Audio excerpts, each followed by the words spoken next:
Okay, so picture this. You're going to write a single poem, but it has to contain an entire country. Not just its rivers and its hills, but its history, its myths, its very soul. Well, that's the unbelievably ambitious project that one Renaissance poet, Michael Drayton, actually took on. He didn't just write about a nation. He tried to map it in verse. And I mean, that's the real question, isn't it? Look, it's one thing to write a poem about love or war. That's standard stuff.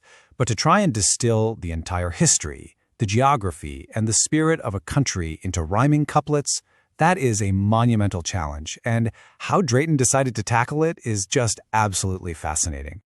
All right, so let's properly meet the man behind this incredible map. This is Michael Drayton. He lived from 1563 to 1631, which puts him right in the thick of it, alongside giants like William Shakespeare. You can really think of him as this literary bridge, with one foot in the golden age of Queen Elizabeth and the other in the Jacobean era that came right after. What's so cool about Drayton is his incredible range. I mean, this guy was not a one-trick pony. His work kind of swung between these two big extremes, from these deeply personal, emotional verses to these grand, sweeping poems just bursting with national pride. It's that duality that makes him so compelling. And that sense of national pride, well, it found its ultimate expression in his magnum opus, a work that truly defines his ambition. It's called Poly-Olbion, and it is an absolute monument of a poem. So to really get what Poly-Olbion is all about, you have to understand the genre. It's what's called a topographical poem. Now, this isn't just about describing a pretty landscape. It's a literary form that weaves together the physical geography of a place with its history, its legends, and all its local stories. It's basically a map made out of words. And just to give you a sense of the sheer scale we're dealing with here, we are talking about approximately 15,000 lines of poetry. 15,000. That is an absolutely epic undertaking by any standard. It's a life's work, all dedicated to charting his homeland in rhyming couplets. So what on earth did he pack into those 15,000 lines? Well, pretty much everything. He moves methodically across England and Wales, describing the rivers and forests, sure, but he also dives into the historical battles fought on that land and the myths that were whispered about it. It's like a cultural encyclopedia. And this is where his creative spark really, really shines. Drayton didn't just describe a river, he personified it. He gave it a voice, and he let the landscape itself tell its own story. The mountains and the hills become actual characters in his national drama, narrating their own histories. It's just a brilliantly imaginative way to bring geography to life. But listen, as epic as Poly-Olbion was, Drayton wasn't just the map guy. To really get the full picture of the poet, we need to look at his other work. Turns out he was just as skilled at charting the human heart as he was at charting the English countryside. You can really see his incredible versatility here. On one side, you've got England's heroical epistles, all focused on history and power, told through the imagined letters of kings and queens. But on the other side, you've got his idea sonnets, which dive deep into personal emotion and love.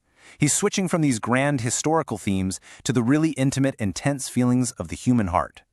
So, with the heroical epistles, the whole point was to get inside the heads of these legendary figures. He wanted to explore their emotional lives, imagining what a queen or a general would actually write about love, honor, and war in a private letter. He was making history personal. And his sonnets? They do the exact same thing, but for the individual heart. In his collection called Idea, he just nails that universal feeling of love with all its messy complexities. Not just the passion, but the frustration, the admiration, and that ache of unrequited feelings. It's deeply relatable stuff, even today. But believe it or not, we're not done. There is yet another side to Drayton. Beyond the epic maps and the intense emotions, he had this lighter, more fantastical touch, and he would venture into these worlds of pure imagination. Let's dive into this lighter side. He wrote Nymphidia, which is this wonderfully witty and funny poem about all the drama and squabbles in a fairy court. He wrote pastoral poetry, which was all about that idealized, simple, romantic life of shepherds. And he even imagined a literal paradise for artists called the Muses' Elysium. It's a whole world away from his serious historical epics. So, just pause and think about that for a second. This is the same man, the same poet who spent decades meticulously mapping the history of England, could also turn around and write this hilarious miniature epic about feuding fairies. I mean, the sheer creative range is just astounding. So, when you put it all together, where does that leave Michael Drayton? What's his ultimate legacy?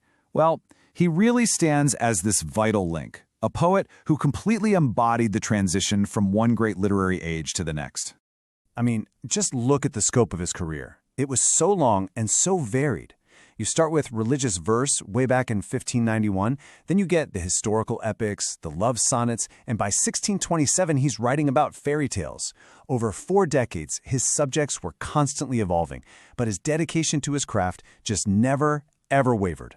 And really, if you had to boil everything he did down to one single idea, this is it. The common thread running through all of his varied work is this deep, powerful commitment to celebrating English culture through the power of literature. That, right there, was his ultimate driving force.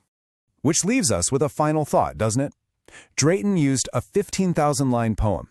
Today, we use film, we use data visualizations, documentaries, social media, you name it. It really makes you wonder, if a guy like Drayton were alive now, what tools would he use to map the soul of a nation? And what would that map even look like?